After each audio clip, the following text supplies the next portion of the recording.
Power boom boom, power boom boom boom, power boom boom, power boom boom boom, power boom boom, power boom boom boom, power boom boom, power boom boom boom, power boom boom, power boom boom boom, power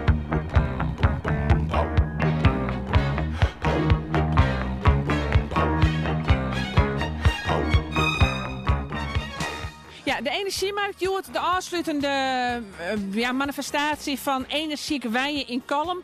Ja. Het is een hele goede manifestatie, West, hè? Ja, zeker. De hele actie door de Aron naar Orel 2 hier is heel goed bevallen. Alle dwarpen in Belutsen West. De jeugd Belutsen West en de jeugdbeloeken binnen Heidnemen en de Pakers en Bebbers ook Belutsen. En dat zien we je YouTube deze dag ook weer.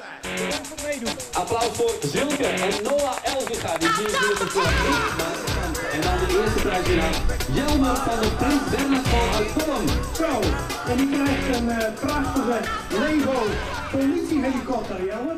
Wij hebben de indruk, zoals we het nou inricht hadden, dat mensen in Kolm iedere keer beter weten van, hey, hoe zit het eigenlijk thuis met mijn weinlessen? Want ik moet wel geld voor de hypotheek of voor de hier betalen, maar daarnaast betaal ik ook nog best een soort geld voor gas, water, elektrisch.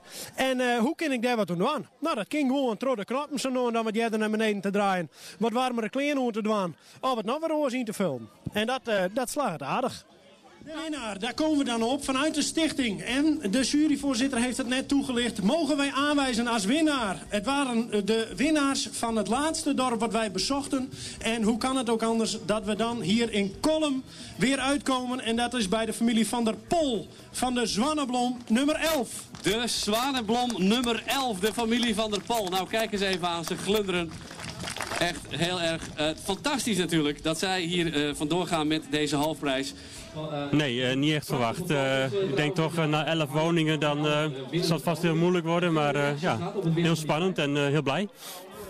Ja, Monique, je bent dus de meest energieke wenning van heel Kolmerland. Wat ga je nou doen om ervoor te zorgen dat je hem zo energievriendelijk wijen? We hebben alle maatregelen in de wenning. Zonnepanelen hebben we erin, zonneboiler, we hebben een warmtepomp, we hebben geen gasontsluiting, alles gaat op elektrisch. En we hebben een hele hoge isolatiewaarde. power boom boom, power boom boom boom, power boom boom, power boom boom boom, power boom boom, power boom boom boom, power boom boom, power boom.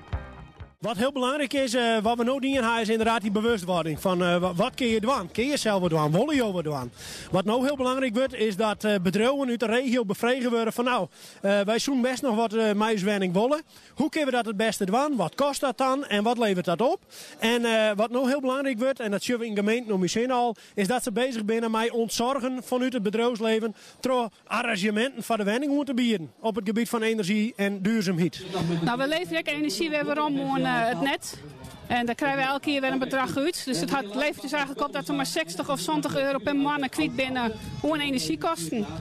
Netto. Dat zijn hele lege energiekosten. Dat zijn hele lege energiekosten, ja klopt.